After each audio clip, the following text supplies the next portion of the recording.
उत्तर वैदिक काल में आर्यों के सामाजिक, आर्थिक और धार्मिक जीवन में भी महत्वपूर्ण परिवर्तन हुए थे, जिसका हम इस क्लास में अध्ययन करेंगे।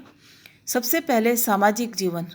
ऋग्वेद काल की तुलना में इस काल के सामाजिक जीवन में महत्वपूर्ण परिवर्तन हुए थे। वर्ण व्यवस्था। समाज में ब्राह्मणों और क्षत्रियों का स्थान अब श्रेष्ठ हो गया, यद्यपि इन दोनों में भी प्रतिद्वंदिता बनी रही। बाद में इन दोनों वर्णों में व्यावहारिक समझौता हो गया। ब्राह्मण और क्षत्रिय दोनों ही समाज के ऐसे वर्ग थे जो उत्पादन में भाग नहीं लेते थे, परंतु उत्पादन से अधिक लाभ स्वयं प्राप्त करना चाहते थे। और इन दोनों की प्रतिद्वंदिता का मूल कारण भी संभवतः यही आर्थिक था। बाद में व्यवहारिकता के कारण दोनों वर्गों ने पारस्परिक समझौता कर लिया, जिसके कारण ब्राह्मणों को सम्मान की दृष्टि से श्रेष्ठ स्थान प्रदान कर दिया गया और क्षत्रियों ने धीरे धीरे भूमि पर स्वामित्व के अधिकार को प्राप्त किया। इसी कारण यद्यपि इस काल में राजा को भूमि का स्वामी स्वीकार नहीं किया, तब भी उसे किसी व्यक्ति को भूमि से पृथक करने का अधिकार प्राप्त हो गया। वैश्यों का स्तर इन दोनों की अपेक्षा निम्न समझा गया और शूद्रों की स्थिति अब गिरने लगी। साधारणतया श्रेष्ठ जाति वाले पुरुष निम्न जाति की कन्याओं से विवाह कर सकते थे, परंतु निम्न जाति वाले पुरुष अपनी जाति से श्रेष्ठ जाति की कन्या से विवाह नहीं कर सकते थे, परंतु तब भी अंतरजातीय विवाह होते थे। केवल शूद्रों से विवाह संबंध करना अच्छा नहीं समझा जाता था। इस प्रकार उत्तर वैदिक काल में समाज स्पष्टतया 4 वर्णों अथवा जातियों में विभाजित हो गया, परंतु अभी भी यह जाति व्यवस्था कठोर नहीं थी। अंतरजातीय विवाह और खानपान पर कोई बाधा नहीं थी और एक व्यक्ति की जाति उसके कार्यों से निश्चित होती थी। इस व्यवस्था में केवल शूद्र अपवाद बनते जा रहे थे। उत्तर वैदिक काल में शूद्रों को यज्ञोपवीत संस्कार का अधिकार नहीं था और वर्ण व्यवस्था की स्थिति उपनिषद काल तक रही। बाद में धर्मसूत्रों, महागाथा काल और उसके बाद स्मृति काल तक धीरे धीरे ये कठोर और गतिहीन होती गई। आश्रम व्यवस्था। उत्तर वैदिक काल में मुख्यतः स्मृति काल में मनुष्य के जीवन को 100 वर्ष की औसत आयु का मानकर 25-25 वर्ष के 4 भागों में बांटा गया। 25 वर्ष की आयु तक व्यक्ति को विद्यार्थी के रूप में ब्रह्मचर्य आश्रम का पालन करना पड़ता। 25 से 50 वर्ष की आयु तक गृहस्थ आश्रम का, जिसमें वह अपनी पत्नी और बच्चों के साथ रहना, धन कमाना, अतिथि सत्कार करना उसके प्रमुख कर्तव्य माने जाते थे। 50 से 75 वर्ष की आयु तक वह वानप्रस्थ आश्रम में रहता, जिसमें वह केवल अपनी पत्नी के साथ जंगल में निवास करता और आध्यात्मिक उन्नति का प्रयत्न करता। और सबसे अंत में 75 से 100 वर्ष की आयु में व्यक्ति अपनी पत्नी को भी छोड़कर सन्यासी का जीवन व्यतीत करता और मोक्ष प्राप्ति का प्रयत्न करता। इस प्रकार के काल में आर्यों ने जीवन को ब्रह्मचर्य, गृहस्थ, वानप्रस्थ और आश्रम इन 4 भागों में बांटकर और विभिन्न आयु में व्यक्ति के विभिन्न कर्तव्य निश्चित करके व्यक्ति की भौतिक और आध्यात्मिक दोनों प्रकार की प्रगति करने का मार्ग बताया।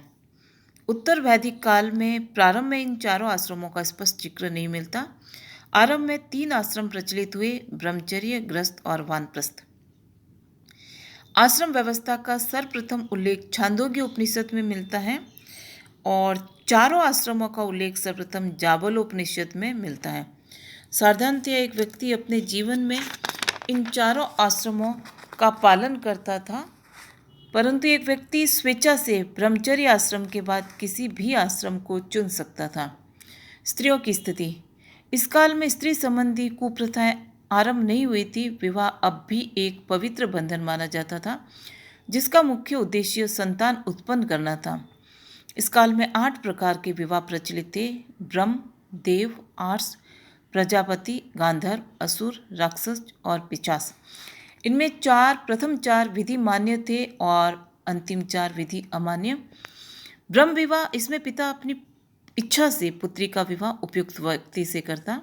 देव विवाह, पिता अपनी पुत्री का विवाह उपयुक्त व्यक्ति से पुरोहित की सहायता से करता। आर्ष विवाह, पिता वर पक्ष की आर्थिक स्थिति जानने के लिए वर पक्ष से गाय या बैल उपहार के रूप में स्वीकार करके अपनी पुत्री का विवाह उपयुक्त व्यक्ति से करता। प्रजापति विवाह, पिता पुत्री द्वारा स्वेच्छा से किए गए विवाह को सम्मति आदि प्रदान करता।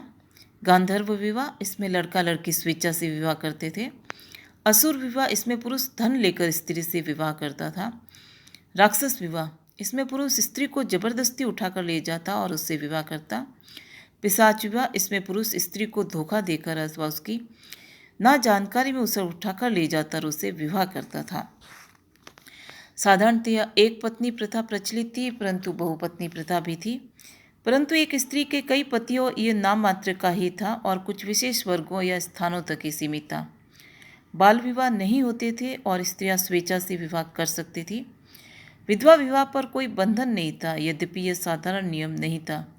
सती प्रथा प्रचलित थी किंतु नियमित नहीं। राजवंशों में ही कहीं कभी कभी उदाहरण मिलते थे। पर्दा प्रथा नहीं थी। स्त्रियां नृत्य और संगीत जैसी ललित कलाओं के अतिरिक्त धार्मिक शिक्षा भी प्राप्त करती थी। पत्नी की दृष्टि से स्त्री का घर में बहुत सम्मान था।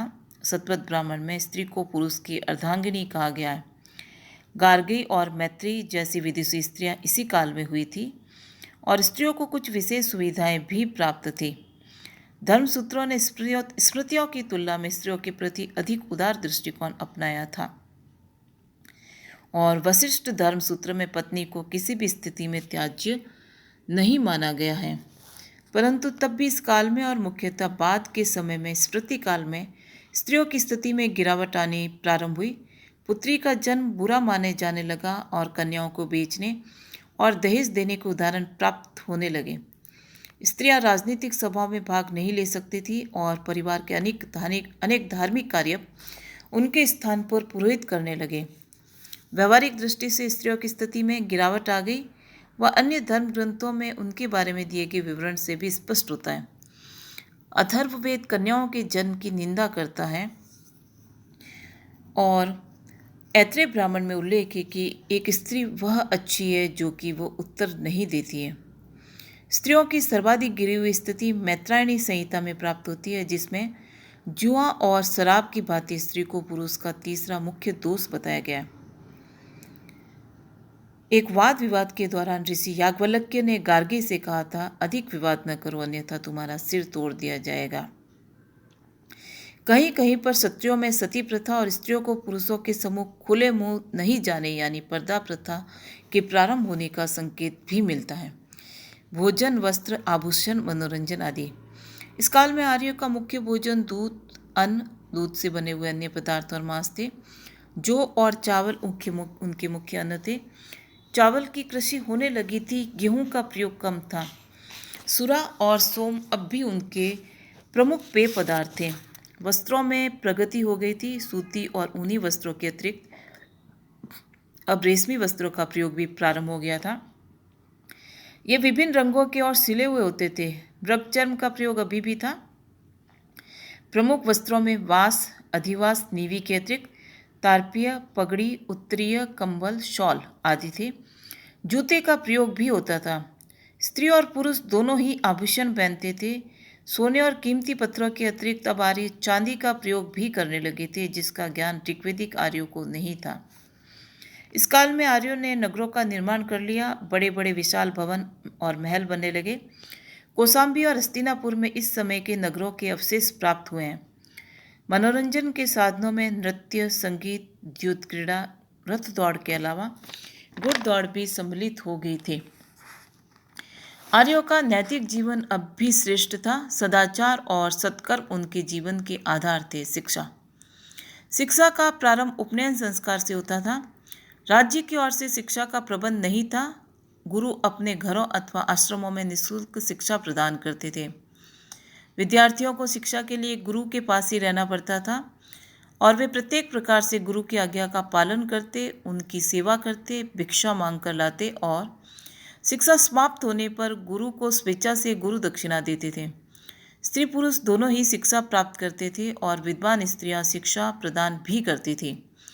धार्मिक और नैतिक शिक्षा प्रदान थी। स्वाध्याय, प्राणायाम और शारीरिक परिश्रम पर भी बल दिया जाता था। साधारणतया शिक्षा काल 12 वर्ष का था और इस काल में आर्यों के लेखन और लिपि का ज्ञान हो गया, परंतु शिक्षा अभी भी मौखिक ही दी जाती थी और इसी कारण स्मरण शक्ति परम आवश्यक थी। साधारणतया आर्यों को लिपि का ज्ञान 700 ईसा पूर्व में हुआ, क्योंकि 500 ईसा पूर्व से लिपि का प्रयोग पूर्ण रूपेण आरंभ हो चुका था। शिक्षा में वाद विवाद प्रणाली का महत्वपूर्ण स्थान था। धर्म के अतिरिक्त शिक्षा के मुख्य विषय इतिहास, व्याकरण, गणित, तर्क, ज्योतिष, नीतिशास्त्र, आयुर्वेद और शस्त्र शिक्षा थे। संस्कृत आर्यों की मुख्य भाषा थी, परंतु यह जनसाधारण की भाषा नहीं थी। आर्थिक जीवन। इस काल में आर्यों के आर्थिक जीवन में पर्याप्त प्रगति हो गई, जिसके कारण बड़े बड़े नगरों का निर्माण संभव हुआ। अब मुख्य व्यवसाय कृषि हो गया। अथर्ववेद के विवरण के अनुसार सबसे पहले पृथ्वेन्य ने हल एवं कृषि को जन्म दिया। कालांतर में इसमें पर्याप्त प्रगति हुई। 24 बैलों तक को हल में जोतने के उदाहरण प्राप्त होते हैं। सर्वप्रथम सतपथ ब्राह्मण में कृषि की समस्त क्रियाओं जैसे कर्षण यानी जुताई, वपन यानी बुआई, लुनन यानी कटाई और मरवन यानी मड़ाई का उल्लेख मिलता है। हल लोहे के बनते थे, क्योंकि अब आर्यों को लोहे का ज्ञान 800 ईसा पूर्व में हो गया था। जो चावल, गेहूं, उड़द, मूंग, तिल, मसूर आदि खाद्यान्न पैदा किए जाते थे। वर्ष में 2 फसलें उत्पन्न की जाती थी। 2 तरह के धान, व्रीहि और तांडुल तथा इक्षु यानी ईख का उल्लेख अथर्ववेद में मिलता है। हस्तिनापुर से जंगली किस्म के गन्ने के अवशेष भी प्राप्त हुए। इस समय में खाद का प्रयोग और ऋतुओं का ज्ञान कृषि प्रणाली की उन्नति हो जाने का प्रमाण है। कृषि भूमि किसान की व्यक्तिगत संपत्ति थी, जबकि चारागाह की संपत्ति गांव की सम्मिलित संपत्ति। लगान के रूप में किसान राज्यों को पैदावार का 1/10 से 1/6 भाग प्रदान करते थे। दूसरा मुख्य व्यवसाय पशुपालन था। गाय, बैल, भेड़, बकरी, घोड़ा, कुत्ता, गधा आदि के अतिरिक्त हाथी भी पाला जाने लगा था।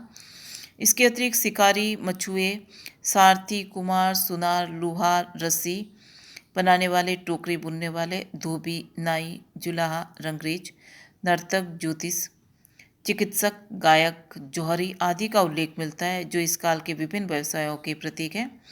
उत्तर वैदिक काल की एक मुख्य व्यवस्था व्यवसायों की संख्या में वृद्धि होना भी था। इन विभिन्न व्यवसायों के अनेक विवरण हमें पुरुष मेघ के विवेचन में प्राप्त होते हैं। व्यापार अब प्रगति पर था। उस काल में विदेशी व्यापार और समुद्री यात्राएं होती थी, इसमें संदेह नहीं किया जा सकता। सिस्टिन शब्द के बार बार प्रयोग से यह अनुमान किया जाता है कि धनाढ्य व्यापारी और संभवतः उनके व्यापारिक संघ भी थे। कर्ज देना एक लाभदायक व्यवसाय था। यद्यपि आर्यों ने अभी तक सिक्के बनाना प्रारंभ नहीं किया था। विनिमय के लिए सतमान और निष्क नामक सोने के टुकड़ों का प्रयोग होता था, जो एक निश्चित वजन के होते थे। यातायात के लिए मुख्यतः बैलगाड़ी का प्रयोग होता था। कभी कभी घोड़ों और हाथियों का प्रयोग भी इस कार्य के लिए किया जाता था। नावों और समुद्री जहाज़ों का प्रयोग नदियों और समुद्री यातायात एवं यात्राओं के लिए होता था। आर्यों को धातु का ज्ञान अब पहले से अधिक हो गया था। ऋग्वेदिक आर्य मुख्यतः सोना, कांसा और तांबा का प्रयोग करते थे। उत्तर वैदिक काल में आर्यों को चांदी और लोहा, पीतल और सीसा आदि का प्रयोग करने लगे। धर्म और दर्शन। धर्म और दर्शन। उत्तर वैदिक काल में धर्म और दर्शन में महत्वपूर्ण प्रगति हुई। ये कहा गया है कि उत्तर वैदिक काल का महान कार्य हिंदू धर्म का संगठन है। इस कथन की सत्यता इस काल में हुए सामाजिक संगठन से अधिक धर्म और दर्शन के क्षेत्र में हुए परिवर्तनों से परिलक्षित होती है। इस काल में आर्यों के देवता वही रहे, परंतु उनके महत्व और आधार में परिवर्तन हो गया। इस काल में इंद्र, वरुण, अग्नि, सूर्य जैसे ऋग्वेदिक देवताओं का स्थान गौण हो गया और उनके स्थान पर शिव, जो रुद्र का परिवर्तित स्वरूप था, विष्णु अथवा नारायण और ब्रह्मा अर्थात प्रजापति का स्थान प्रमुख हो गया। देवताओं की संख्या में वृद्धि होगी और उनमें से अनेक दिक्पाल, गंधर्व, यक्ष, नाग आदि माने जाने लगे। यक्षिणियों और विभिन्न अप्सराओं का भी प्रादुर्भाव हुआ। इसके अतिरिक्त विभिन्न देवताओं की प्रकृति से जो उनकी उत्पत्ति के आधार था, संपर्क समाप्त हो गया। अब देवताओं को मूलतः या राक्षसों को नष्ट करने वालों के रूप में माना जाने लगा। अब कर्मकांड और विभिन्न संस्कारों पर बल दिया जाने लगा। कर्मकांड के कारण यज्ञ और बलि प्रमुख धार्मिक कार्य बन गए। पहले जिन कार्यों की पूर्ति गृहपति स्वयं कर लिया करते थे, अब उसे ब्राह्मण और पुरोहित वर्ग करने लगा। ऋग्वेदिक काल के 7 पुरोहितों के स्थान पर उत्तर वैदिक काल में 14 पुरोहितों का उल्लेख मिलता है। मंत्रों और स्तुतियों की भावना पर बल न दिया जाकर क्रियाविधि और उनके शुद्ध उच्चारण पर बल दिया जाने लगा। यह विश्वास किया जाने लगा कि उचित क्रियाविधि से देवताओं को प्रसन्न तो क्या उन्हें वश में भी किया जा सकता है। विभिन्न कार्यों में सफलता प्राप्त करने के लिए विभिन्न प्रकार के यज्ञ किए जाने लगे और उनमें विभिन्न प्रकार की बलि भी दी जाने लगी। उनमें से एक प्रात्य स्तोम यज्ञ था, जिसके कारण अनार्यों को आर्य समाज में स्थान दिया गया। एक अन्य राजसूय यज्ञ जो राजा के राज्याभिषेक के अवसर पर किया जाता था और राजा उस समय युद्धों के द्वारा राज्य का विस्तार करता था। एक अन्य अश्वमेध यज्ञ था, जिसमें राजा 1 वर्ष के लिए यज्ञ के घोड़े को विभिन्न स्थानों पर जाने के लिए स्वतंत्र छोड़ देता था और जहाँ जहाँ वह घोड़ा जाता था वहाँ वहाँ राजा का विजय क्षेत्र माना जाता था। उस अश्व की बलि से यह यज्ञ समाप्त होता था। पुरुष यज्ञ, जिसमें एक पुरुष की बलि दी जाती थी। कर्म कांड में वृद्धि का एक प्रमुख कारण समाज में ब्राह्मणों और क्षत्रियों की श्रेष्ठता को बनाए रखना भी था। कर्म कांड केवल ब्राह्मण ही करा सकता था, जिससे उस समाज में उसे एक विशिष्ट स्थान प्राप्त हो गया। क्षत्रियों ने उसका समर्थन किया क्योंकि कर्मकांड का धार्मिक स्वरूप उन्हें अन्य वर्णों पर अपने प्रभाव और आधिपत्य को बनाए रखने में सहायता प्रदान करता था। एक आर्य से अपने जीवन में 40 संस्कारों को पूर्ण करने की अपेक्षा की जाती थी और प्रत्येक संस्कार एक यज्ञ और समारोह का अवसर था। ब्राह्मण ग्रंथों में मुख्यतः यज्ञ, बलि, संस्कार और उनकी क्रियाविधि का वर्णन है। कर्मकांड, यज्ञ और बलि से विरक्त होकर तप का विचार भी इस काल में उत्पन्न हुआ। मूलतः आरण्यकों ने तप के विचार का प्रतिपादन किया। आरण्यकों ने ध्यान पर बल दिया और शरीर को विभिन्न प्रकार के कष्ट देकर परम ब्रह्म अथवा मोक्ष की प्राप्ति का मार्ग बताया। तप का अर्थ था जंगल में जाकर धूप, सर्दी, वर्षा आदि की परवाह नहीं करते हुए ईश्वर का ध्यान करना। आरण्यकों ने तप मार्ग पर बल देकर ज्ञान मार्ग का आधार तैयार कर दिया। ज्ञान मार्ग का प्रतिपादन उपनिषदों ने किया। सत्य ज्ञान के द्वारा ब्रह्म अथवा मोक्ष की प्राप्ति संभव है, ये उपनिषदों ने बताया। उपनिषदों के दर्शन को एक ही वाक्य में कहा जाए तो संसार अर्थात ब्रह्म है और ब्रह्म आत्मा है। उपनिषदों के अनुसार सत्कर्म, यज्ञ, बलि आदि भविष्य में श्रेष्ठ स्थान प्रदान कर सकते हैं, परंतु ये मोक्ष प्राप्ति में सहायक नहीं है। मोक्ष प्राप्ति अर्थात ब्रह्म या परमात्मा में लीन होना केवल ज्ञान के द्वारा ही संभव है। नरक और स्वर्ग की परिकल्पना तथा ब्रह्म, मोक्ष, पुनर्जन्म, कर्म के सिद्धांत के विचारों की उत्पत्ति भी इसी काल में हुई। ब्रह्म अथवा परमात्मा एक है और उसे प्राप्त करना अथवा मोक्ष प्राप्त करना जीवन का सबसे प्रमुख आदर्श है। ये विचार इसी काल में परिपक्व हुए। पुनर्जन्म अथवा जीव के आवागमन का सिद्धांत का अर्थ है आत्मा कभी नहीं मरती, वह बार बार भिन्न रूपों में जन्म लेती है और जब तक मोक्ष प्राप्त करने में सफल नहीं हो जाते। कर्म सिद्धांत का अर्थ है मनुष्यों को अपने जीवन में किए गए कार्यों के अनुसार ही अगले जीवन में फल अथवा परिणाम प्राप्त होते हैं। इस प्रकार स्पष्ट है कि हिंदू धर्म, दर्शन और विचारों का निर्माण मुख्यतया उत्तर वैदिक काल में ही हुआ। बिया बुओ पो